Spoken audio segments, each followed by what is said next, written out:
우리 혁명 역사의 갈피에는 수령이 기억하고 인민이 아는 수많은 애국 충신들의 모습이 빛나고 있습니다. 그들 속에는 한 생을 총대로 우리 당을 충직하게 받들어온 락동강 전투 영웅 김상호 동지도 있습니다. 1953년 8월 15일 우리 수도 평양에서는 위대한 수령을 모시고 전승 열병식이 성대에 진행됐습니다. 그날 제일 선참으로 나간 열병 정대가 있었는데 그 정대가 바로 전쟁 시기에 배출된 공화국 영웅들로 모진 영웅정대였습니다. 그 첫 정대, 영웅정대 정대장이 바로 김상호 동지였습니다. 해방전 어린 나이에 화전농이 되어서 나라 없는 소름을 뼈저리게 체험한 김상호 동지는 나라가 해방되자마자 맨 처음 선에 총을 잡고 군사복무의 첫걸음을 떼고 또 전쟁 시기에는 중대장으로서 전쟁 첫 시기부터 성악산 호랑이 용맹을 떨치면서 용감히 싸웠습니다. 그 전쟁 1계단 시기에 그는 부대의 락동강 도하를 위한 선견대로서 중대를 이끌고 락동강 대안에 있는 187.8고지를 탈환하고 고지를 3일간 견제했습니다. 그래서 이 전투에서 미제의 2개대대 병력을 비롯해서 700여 명의 적을 살상하고 자동차 30대, 포 13문, 적용무기 380정을 더해가고 부대의 도하를 성과적으로 보상했습니다. 바로 그功勞로 그는 사단의 첫 공화국 영웅이 되었습니다. 1951년 4월 28일 김상호 동지를 처음으로 만나주신 위대한 수령님께서는 그의 전투 이윤담도 하나하나 들어두시면서 당을 위하여 조국을 위하여 잘 싸웠다고 사단에서 배출된 첫 영웅인 것만큼 전투 경험을 널리 소개하여 앞으로 부대에서 공화국 영웅이 더 많이 나오게 해야 한다는 최상의 믿음을 안겨주셨습니다. 이런 사랑과 믿음 속에 그는 전쟁의 승리에 적극 기여할 수 있었고 위대한 전승의 첫 열병식에서 영웅종대의 첫 총대장으로 전승열병광장을 보무당당히 행진할 수 있었습니다. 손탁이 세고 배짱이 눈일 건 자기 수령, 자기 용도자밖에는 그 누구도 모른다는 투철한 신념을 지내낼 건 바로 이것이 락동강 전투영웅인 김상호 동지에 대한 총적 평가였습니다. 김상호 동지가 김일성 군사종합대학에서 부총장으로 사업할 때 있은 일입니다. 1960년대 후반기 언제 전쟁이 터질지 모르는 긴장한 정세가 도래했던 그때 대학 안에 숨어서 양봉우미하던 일부 불순한 자들이 무엄하게도 수령님의 권위를 훼손시키려고 쏠라닥질을 했습니다. 바로 이때 김상호 동지는 누가 감히 우리 수령님을 나서라, 어느 놈이든 이 자리에서 목대가리를 분질러 놓을 테다 라고 주상같이 외쳤습니다. 지난날 빈농의 가정에서 태어나 부대기 밭을 일으키며 죽지 못해 살아오던 자신을 영웅으로 조선인민군 장영으로 내세워주신 오보이 수령님과 위대한 장군님을 한치의 드팀도 없이 깨끗한 양심을 다 바쳐 충성으로 받드는 것을 전사의 마땅한 도리로 신념으로 간직한 김상호 동지. 바로 이런 투철한 신념을 지닌 그였기에 위대한 수령님들의 용도를 총대로 받들어 한생 변함없는 충성의 한계를 걸어올 수 있었습니다. 제가 어릴 때부터 눈에 익혔던 할아버지의 장영복과 훈장들, 유물들을 오늘 조선혁명박물관에 와서 다시 보니 정말 감회가 깊었습니다. 오늘도 우리 수령님들의 전우로 전사로 영생하고 있는 할아버지의 모습을 보면서 과연 우리 세 세대들이 혁명의 1세대, 2세대들에게서 이어받아야 할 것이 무엇이겠는가? 그것은 당과 수령에 대한 끝없는 충실성이라고 생각하였습니다. 저도 할아버지가 그러하였던 것처럼 경애하는 김정은 동지의 용도를 받들어 나가는 길에 자신의 모든 것을 다 바쳐 나가겠습니다. 경애하는 김정은 동지에 대한 충실성을 신념화, 양심화, 도덕화, 생활화하자. 승리의 신심과 굳센 의지를 간직하고 올해의 투쟁 목표를 향하여 힘차게 앞으로.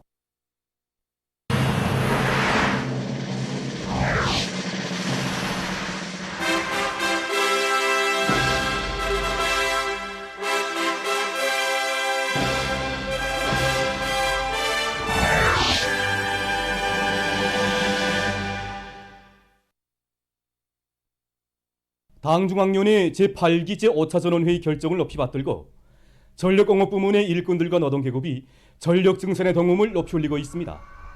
청천강 화력발전소의 전력 생산자들은 설비 개조에 힘을 넣어서 생산 정상화의 물질 기술적 토대를 튼튼히 다지고 있습니다. 발전소에서는 상반년 기간에 국가과학원 나노재료연구소 연구소와의 긴밀한 연계 밑에 나노복합 조련물을 개발해서 시험 생산에서 성공한 후에 지금 전동기 도수에 적극적으로 도입하고 있습니다. 이것만 성공되면 발전소의 모든 전동기들이 정상 가동과 안정성을 보다 확고히 보장할 수 있습니다. 흥주 청년 1호 발전소의 전력 생산자들은 장마철 조건에 맞게 발전 설비들의 점검 보수를 책임적으로 하고 불량 개소들을 찾아서 제때 대책하고 있습니다. 요즘 비가 많이 오다 나니까 큰 문이 많이 내려오는 데 맞게 온재 구조물 보강 사업을 진행하고 있고 또 수문 기준기 점검 보수를 진행하여 큰 물이 내려와도 언제든지 제때 대처할 수 있는 사업을 진행하고 있습니다. 지금 생산에는 좀 불리할 때지만 우리 발전소에서는 발전 설비들에 대한 점검 보수와 함께 실정에 맞는 합리적인 운영 방법을 받아들여 전력 생산을 중단 없이 보장하고 있습니다. 최근 많은 단위들에서 양로가 활성화되고 있는 속에 보다 큰 실리를 얻기 위한 좋은 경험들이 마련되고 있습니다. 평천구역에서는 군중 양로를 자체의 실정에 맞게 꾸준히 내밀고 있습니다. 우리 구역에서 보면 지금 100여 개 단위들에서 양호가 활성화되고 있습니다. 여러 가지 형태의 그런 양호 못들이 다 있는데 작은 단위로부터 시작해서 큰 단위에 이르기까지 실제 양호의 덕을 보고 있습니다. 모든 단위들에서 양호를 한 해 안에 더 활성화하기 위한 사업이 경쟁적으로 대비적으로 해마다 계통적으로 누리는 방법으로 진행하고 있습니다. 뿔물등에를 물고기들에게 단백모기로 이용하고 있습니다. 이 뿔물등에 소식하는 데서 가장 중요한 게 빛 조건과 온도 조건, 습도 조건입니다. 경험에서 보면 온도에서는 30도 내지 31도, 습도가 70% 정도일 때 알기역에서 아주 좋았습니다. 빛 조건을 보장해주기 위해서 투광등을 달아주고 그리고 이거 온도 조건과 습도 조건을 보장해주기 위해서 우리가 이거 방막을 친 집을 지어줬습니다. 물고기 모기를 이용할 수 있는 이 뿔물등의 생산량이 하루에 10kg 이상으로 거둬들고 있습니다. 양호를 하자고 보니까 우리 기업체는 양호장을 이렇게 건설할 부지가 따로 없었습니다. 그래서 우리 기업소 건물들이 둘레를 따라가면서 1m 그 폭으로 자그마한 양호모스를 건설하였습니다. 우리가 기본 4개 양호를 하는데 면적은 크지 않지만 1년에 한 톤 정도 생산합니다. 합리적인 양호 방법들을 받아들여서 생산을 늘리고 있는 평양 미꾸라지 공장입니다. 여기가 우리 공장 조수못인데 물과 부지 면적을 효과적으로 이용하기 위해서 양호를 입체적으로 진행하고 있습니다. 그래서 가운데 구무르르를 띄우고 우층에서는 미꾸라지를 키우고 중간층에서는 미꾸라지의 배설물과 물고기 잔사를 이용해서 하련어 기념어를 키우고 아래층에서는 영종어와 잉어를 키우고 있습니다. 단위 면적당 물고기량이 많은 조건에서 이 수질 보장도 중요합니다. 풍옥란과 쿤단백풀과 같은 이 물살이 식물을 키우면서 수질 정화에 큰 도움을 주고 있습니다. 여기 못에서만도 한 해에 60톤 정도의 물고기를 생산하고 있습니다. 7월 29일 18시부터 30일 18시까지의 전국적인 전염병 전파 및 치료 상황입니다. 전국적인 전염병 전파 상황을 집계한 데 의하면 지난 7월 29일 18시부터 30일 18시까지 유혈자는 발생하지 않았습니다. 완쾌된 인원수는 28명이고 사망자는 없습니다. 그리고 지난 4월 말부터 7월 30일까지 전국적으로 발생한 유혈자 총 수는 477만 2,813명입니다. 그중에 99.994%에 해당한 477만 2,563명이 완쾌되고 0.004%에 해당한 176명이 치료를 받고 있습니다.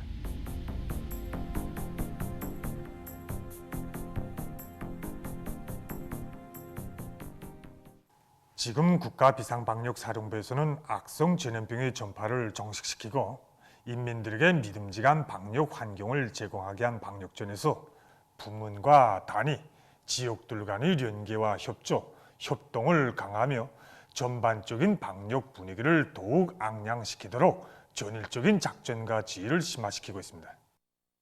변화되는 방역 상황에 맞게 각급 비상방역 단위들의 역학조사조와 감시통보조, 신속기동 방역조, 신속진단치료조들의 임무와 사업체계를 재검토하고 보다 구체화된 협동 동작 질서를 수립하는 것과 함께 마지막 한 명의 감염자가 완치될 때까지 유혈자 실시간 장악 사업에서 사소한 빈틈도 생기지 않도록 주도 세밀한 대책들을 강구하고 있습니다.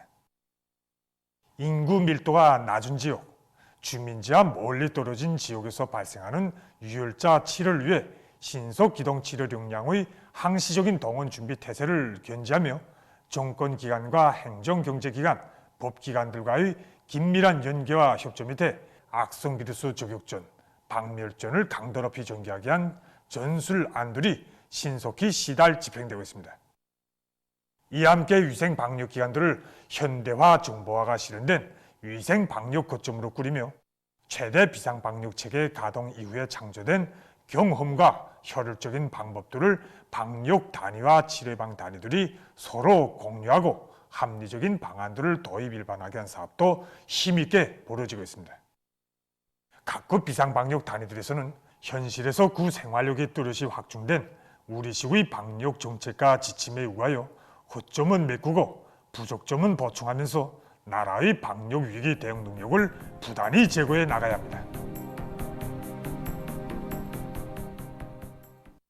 신형 코로나 비루스의 새로운 변이 형태들이 지금 세계 여러 나라와 지역으로 급속히 확산돼서 악성 전염병 전파 상황이 더욱 악화되고 있습니다.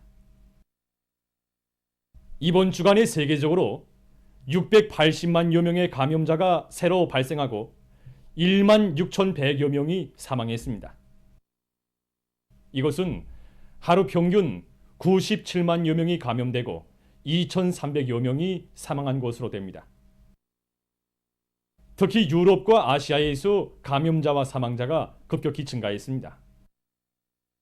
여름철에 들어와 극심한 무더위와 열파에 시달리는 유럽과 아시아에서 감염자들이 계속 증가하고 있는 실태에 대해서 전문가들은 그 원인이 변이 비루스의 전파에 기인된다고 보고 있습니다. 유럽에서는 주간에 221만여 명이 감염되고 6천여 명이 목숨을 잃었다고 합니다.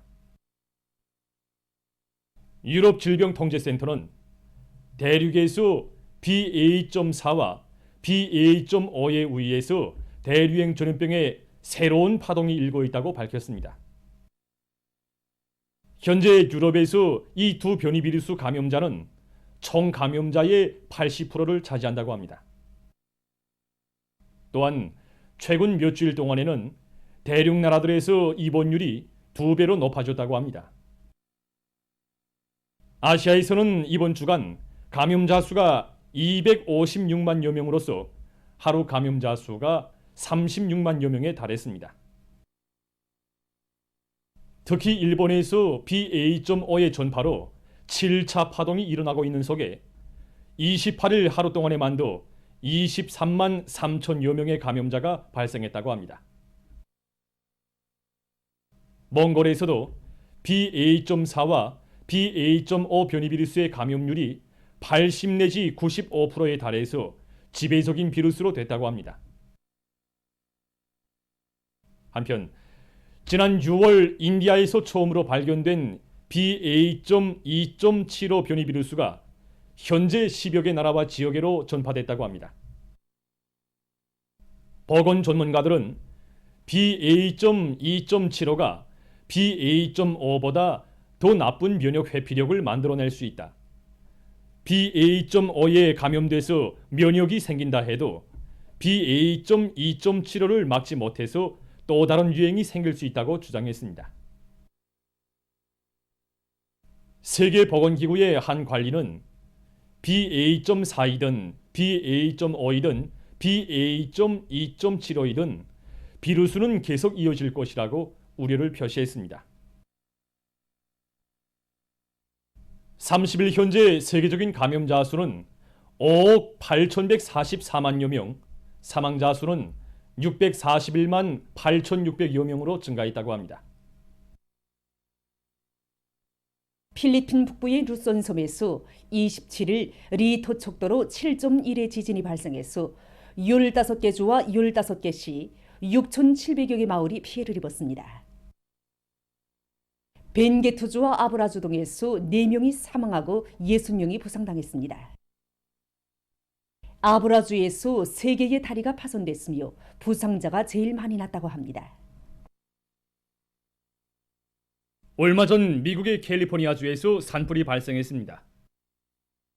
산불은 주의 한 국립공원 부근에서 일어났으며 이틀 만에 57.5평방킬로미터의 면적을 태워버렸다고 합니다.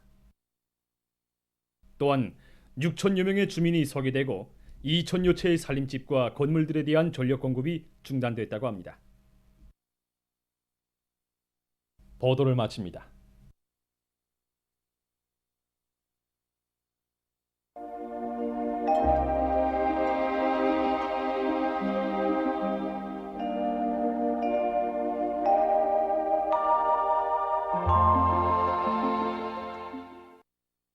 날씨를 알려드리겠습니다.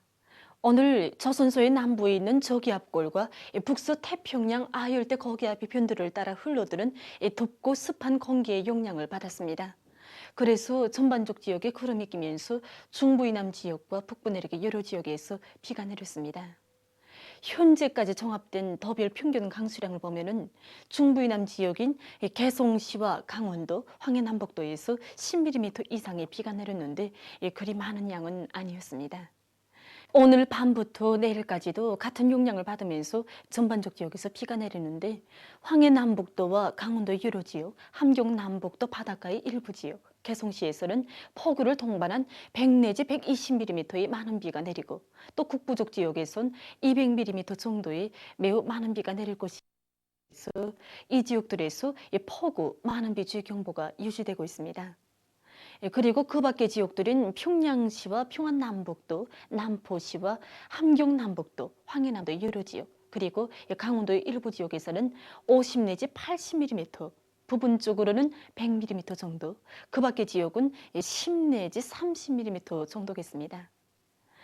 때문에 경보가 발령된 지역들에서는 폭우와 많은 비에 의한 피해가 없도록 철저한 안전대책을 세워야 할 것입니다. 특히 인명피해를 없애는 데 첫째가는 주의를 돌리며 농업과 석탄, 채취공업 부문에서는 양수 설비들을 집중 설치하는 등 물빼기 대책을 철저히 세워주기 바랍니다. 오늘 평양의 낮 최고 기온은 29도로서 평년보다는 1도, 어제보다는 5도 낮았습니다. 아침 최저 기온은 24도였습니다. 오늘 밤이 전반적 지역에 구름이 많이 끼면서 북부의 일부 지역을 제외한 대부분 지역에서 비와 소낙비가 내리겠습니다. 내일은 평안북도 서부 지역을 제외한 대부분 지역에서 비와 소낙비가 내리겠습니다. 평안북도 서부 지역에서는 흐렸다가 점차 개겠습니다. 내일 아침 기온이 제일 낮은 지방은 백두산 밀양으로서 15도 정도겠고 낮 기온이 제일 높은 지방은 삭주 지방으로서 34도 정도로 예견됩니다. 그럼 지방 날씨를 알려드리겠습니다. 평양시 남동풍이 3 내지 6m로 불고 새벽에 폭우가 내리고 오전과 오후에 때때로 비가 내린 후 밤이 흐리겠습니다. 내일 아침 최저 기온은 26도, 내일 낮 최고 기온은 30도 정도로 예견됩니다. 백두산 밀양, 남동풍이 3 내지 6m로 불고 오전까지 때때로 비가 내린 오후부터 점차 개겠습니다. 해산시, 남동풍이 3 내지 6m로 불고 오전까지 때때로 비가 내린 후 오후부터 점차 개겠습니다. 강계시, 남동풍이 새벽과 아침에 비가 내린 후 오전부터 점차 개겠습니다. 총진시, 남동풍이 3 내지 6m로 불고 때때로 비가 내리겠습니다. 함흥시, 남동풍이 3 내지 6m로 불고 오후까지 때때로 비가 내린 후 겠습니다. 원산시, 남동풍이 3 내지 6m로 불고 때때로 비와 소낙비가 내리겠습니다. 신의주시, 남동풍이 3 내지 6m로 불고 흐렸다가 오전부터 점차 개겠습니다. 평성시, 남동풍이 3 내지 6m로 불고 폭우가 내리고 오전과 오후에 때때로 비가 내린 후 밤에 흐리겠습니다. 사리온시 남동풍이 3 내지 6m로 불고 오후까지 때때로 비와 소낙비가 내린 후 흐리겠습니다. 해주시 남동풍이 3 내지 6m로 불고 오후까지 때때로 비와 소낙비가 내린 후 흐리겠습니다. 개성시 남동풍이 3 내지 6m로 불고 새벽에 폭우가 내리고 오전과 오후에 때때로 비가 내린 후 밤에 흐리겠습니다. 내일 조선동에서는 남동풍이 7 내지 10m로 불고 물결은 0.5 내지 2m로 일겠으며 비가 내린 후 흐리겠습니다.